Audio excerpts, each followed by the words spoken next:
Welcome back to the channel, everybody. This is Kodeations coming at you today with another video. So today we are taking a look at warriors, ladies and gentlemen. We have spoke to some of the late game players. We have spoke to some of the mid game players. We have checked out some of the beginner stuff that I have learned on my own. And all in all, I think I have come up with a decent list ranking the warriors in the game on from 1 to I think 6 is what we have in the game currently right now at this very moment in June 2020. So without further ado, let's check out the video.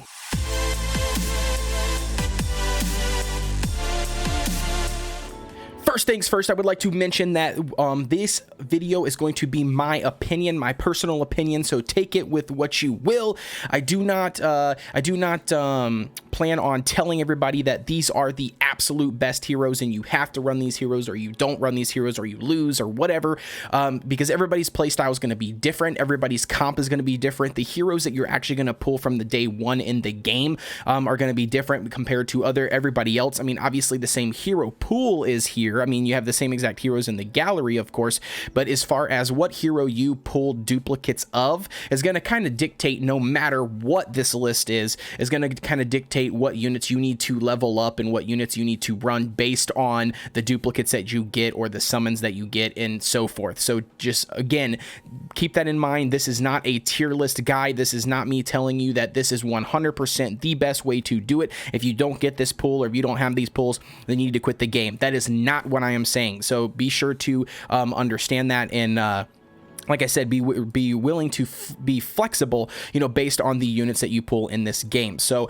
that is just going to be kind of like a little disclaimer, note at the beginning of the video. So without further ado, taking a look at the warriors in this game. So first off, what we're going to do is I'm going to list them in order that I see, the top one on the list that we several of us have agreed on, and then kind of work my way down. And then I'm going to kind of give you guys a little bit of a synopsis, or a little bit of a reason why I feel the way that I do about each warrior, and then we can go about our merry way. Feel free to message or comment down below if you disagree with this. I would love to, if you do disagree, I would love to hear your reasoning for that, why you feel one is better than the other one, because again, I'm a human, so my opinion, might differ from somebody else's opinion, or maybe I've missed something or overlooked something. Everybody makes mistakes, so please feel free to comment down below and let me know your thoughts. So that's going to be what we're going to do. So starting off with the first hero on this list, we're going to hit the gallery. And the first hero that I want to feature, that I think, and that some other players and multiple players also would agree with, that in the long run, in the late game, the best warrior that you're going to be able to utilize on your team comp is going to be Nerd, or Nerd, or whatever you want to call his name, but I'm going to say Nerd because it's not spelled the same as Nerd. There's an I there, so Nerd is kind of the way that I'm looking at that. Nerd, right? Basically, he has a fantastic kit, sustainability. He's got the raw stats as well to go along with that, and we will take a look at all of that. So taking a look at his raw stats at level 250, he's going to have 534,000 health, and he's going to have 32,000 attack, and then taking a look at his skill kit. So on his first skill here, we've got deals damage against the target and enemies near it, which then is basically it's one target plus the AoE ability that's going to do additional damage. Has a 30% or 35% chance to stun for 1 round.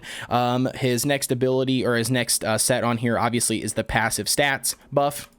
His third is going to be increases armor by 10% for 2 rounds when he is attacked, and has a 50% chance to strike back and deal damage. Okay, so we have a counter strike basically, and we have a increase in armor buff by 10% for 2 rounds every time he is attacked, right? And so since him being a warrior, he's going to be on the front line, so he's going to be getting hit and smacked a lot. So that's going to increase his armor every time he gets hit by 2 rounds. And yep, and then the last one on this list is going to be at the end of a round, recovers 6% of his max HP. So the reason why that is fantastic is because on the list, when you look at the HP and everything, he's going to recover 6% after each round. Well, obviously the battle's going to go beyond round 1 potentially, and with that being the case, he's going to recover HP as well. His kit is just super nice. It's kind of superior compared to the other warriors that are out there in the game right now. Again, do not take this as you have to have him in order to win in this game. There is numerous players and numerous comps that are slaughtering against this guy or other stuff, and again, as I mentioned, your comp is going to differ based on the units that you pull and the ones that you get duplicates for. Okay, so that is going to be number 1 on the list, is going to be Neared, the dwarf. So second one on this list that we have, or that I have created here, is going to be out of the Savage, and it's going to be the Behemoth. And so again, as you can see here, I don't have the Behemoth. I have not gotten the pleasure of getting him yet. As you can see, his card is still dark, but nevertheless, he's got some decent base core stats. As you see here, he's got 595,000 health, which is more than Neared, and he's got 31,000 attack, which is less than Neared. But his kit is also super nice. So taking a look at this, deals damage against a single enemy. So again, a single target versus AoE, like Neared. The skill deals extra damage against enemies already bleeding. So if an enemy has a bleeding effect, then he does additional damage. So this guy is going to be awesome, and Behemoth is going to be great for pairing with other units that you have that cause bleeding damage. I don't know if there's that many 5 stars that do it, but if you were able to find 1 or 2 of them, that would add the status effect of bleeding, then yeah, that would be a perfect pair for that, because he would automatically get that damage bonus. His second one, again, is just going to be some passive stats. Third is, at the end of a round, increases his attack by 15%. So he not only is a tank, right, and not only is he got a lot of HP and soaking up a lot of damage, but his attack is also going to be increasing by 15% at the end of each round, right? So if the battle lasts until round 4, for instance, then he's going to be able to, stack that up, times 4, and it's going to increase. So then it turns into a damage dealer, not just a tank. His last ability is normal attack deals damage to the target, causing it to bleed for 2 rounds. The bleeding receives extra damage each round. So as you see on here, his normal attacks are going to cause bleeding, and that's where this skill pops off of. So basically deals a crap ton of extra damage to enemies when they are already bleeding. So that's why he's going to be second on the list. Because he does that single target damage, but he does the bleeding effect. He does increase his attack every 15, which is really nice. So that's why he is going to be there. Next on the list that we have is going to, well, in my opinion, I've kind of swapped this list around based on what I've kind of felt. So in my opinion, I think the Skeleton King is going to come third. My original list that I had sent out to a few late game players, and they've kind of moved it around and stuff. I have since moved it around just because of my own personal opinion. I don't want this video to be based upon, other people, but, and calling anybody else out. So basically the reason why, is his HP. So as you can see, is a lot less. We're at 4,000 or 490 or 89,000, and we're at 29,000 attack. However, his kit, I feel like is a really good kit, for the specific unit. So when you look at his stuff, he deals damage against a single enemy, has a 100% chance to petrify it for 1 round. His third ability is strikes back and deals damage if successfully parrying an attack. And his last ability is, at the start of each battle, he increases his accuracy for hitting and his parry by 25% for 2 rounds. So the reason why, so the 2 I can give you right here, the 2 that I had going up against each other for the third slot was the Skeleton King or the Mountain Giant. Okay, so before we dive into the reason why I placed him there, when you go to Mountain Giant and you look at his kit, deals damage against frontline enemies, has a 60% chance to stun them for 1 round. At the end of a round, increases armor by 20% for 2 rounds. And then the last one is recovers HP when the battle reaches round 3.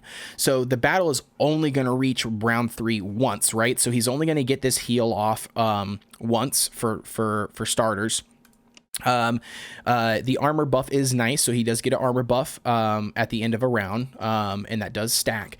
And then his first ability here is he does damage against frontline enemies, so he's actually doing an AoE versus the 2 warrior class or assassins in the front, which is nice. But here's the reason why, ladies and gentlemen. He only has a 60% chance to stun them for 1 round. So the stun only lasts for 1 round, and it's only at a 60% chance. If we go back to the Skeleton King and we take a look at his kit, deals damage against a single enemy. So again, he's not doing the AoE ability like the Mountain Giant, unfortunately, but he has a 100% chance to petrify it. So that means they are getting petrified guaranteed 100% for 1 round. So that is the only reason, and plus the counter strike. So he has the ability to, if he successfully parries, he has the ability to counter strike and attack them back, similar to the to Neared. And then he also has, at the start of each battle, increases accuracy by 25% and parry by 25% for 2 rounds. So again, I think he just, that little bit of, guaranteed on that 100% instead of 60% chance to stun from a petrify pushes him a little forward above the Mountain Giant. So as you have guessed it, the next one on the list is going to be the Mountain Giant. We just looked at his kit, so I'm not going to review that again. But his base stats here are 498,000 and 27,000 attack. So again, not a bad unit. He is going to rank number 4 on the list. And so for the last 2, ladies and gentlemen, for this video, or that I wanted to cover, the last 2 are kind of at a standstill and a tie for me. It depends on which way you look at it, okay? And so those last 2 that I have on this list is going to be the King of Orc and is going to be the Storm Guard. Right now, you might say, Kodeations, you're being a hypocrite. You've got your Storm Guard up to 160. Why is that? So the reason why I got that is because the same reason I said at the beginning of this video, right?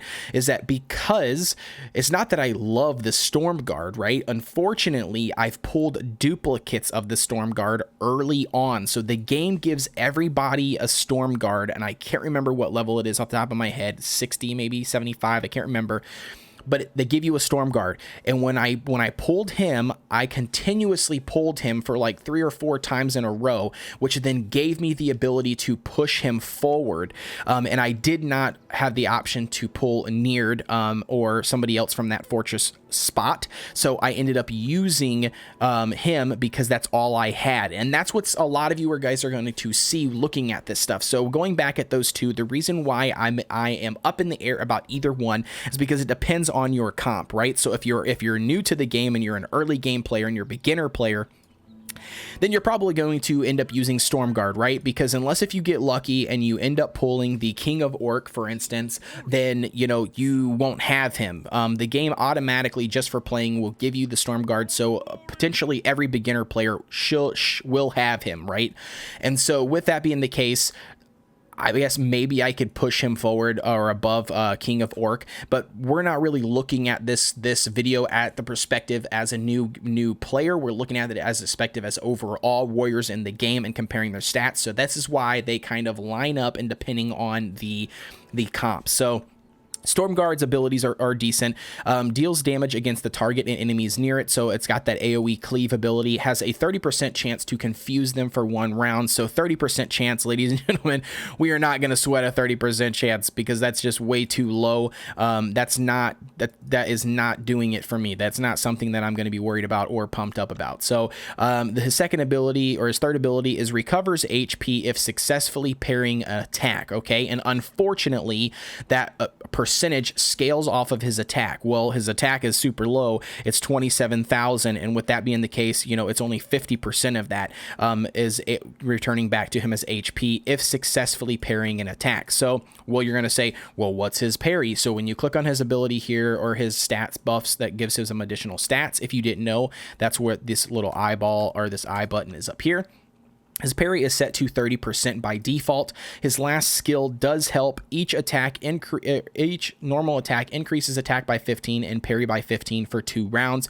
So one could argue that, yeah, this could go up. His parry chance could go up to like 45 or what, 55 or whatever, 65, whatever it is, total for him to parry. But again, it's not going to be something that I would sweat over. He's a decent warrior to use if you have no other warriors on your team, because he will soak up some damage, and he does have the ability to, or the chance to, heal himself if he successfully parries. But again, not a game breaker. Looking at King of Orc now, his HP is actually going to be higher than the Storm Guards at 509,000, and his attack is going to be lower at 26,000 for his attack, which is actually weird and ironic, because the King of Orc is more, in my opinion, is more focused on being a damage tank, right, and a damage warrior, versus being like a bullet sponge, like the Storm Guard or some of those other higher level units like Nerd and all the other ones. They're not really so much focused on attack as they are bullet sponges and support units, to basically sustain, to stay alive longer, to take more hits. King of Orc, his kit it's kind of funny because his kit is built around attacking and attack buffs, but his base attack is low, so it's interesting. His first attack is deals damage against 4 random enemies, has a 25% chance to paralyze him for 1 round. So even less than that 35%, right? It's a 25%. Do not sweat this. This is not game breaker. This is not game changing. Again, it's garbage. It's trash. The third ability is increase damage or increase armor break by 5% for 2 rounds when being attacked. So he increases the armor break for him. So he gets basically an additional 5% a chance to break the armor. You know, again, it's a nice little buff, but you know, it's focused so much. To me, it's focused on attacking, but his attack is so low. So then you go to his last ability, which increases attack by 20% and speed by 20% for 2 rounds when the battle reaches round 4. So he's only getting that buff one time through the entire match, because the game, you know, you're only going to hit round 4 once, and so you're going to get that attack percent increase and speed increase, which is going to be nice, and then that does boost his attack up, but again, like I said, he's just not a game breaker, and he is going to be last, or like I said, second to last on that list, depending on however you rank them. But that's going to be it for me, guys. If you have any ideas or comments as far as with the warriors and what you feel is better, if you've got a different tier list for warriors, or if you've got a different opinion, please be sure to comment down below. Let me know. Hit me, message me on Discord, shout out to me on Facebook, whatever works best for you, whatever avenue works best for communication. I am all for it. Like I said, I love to learn. I'm learning this game just like you guys are learning this game. And I hope that you guys have learned some stuff. If you're a beginner to this game, please please feel welcome. Join the Discord. We have a Discord for the game. We've got a Facebook for the game, and so on and so forth. So thank you very much for showing the channel some love, and please be sure to like, comment, and subscribe, and hit that notification bell so you get a notification every time I drop a video.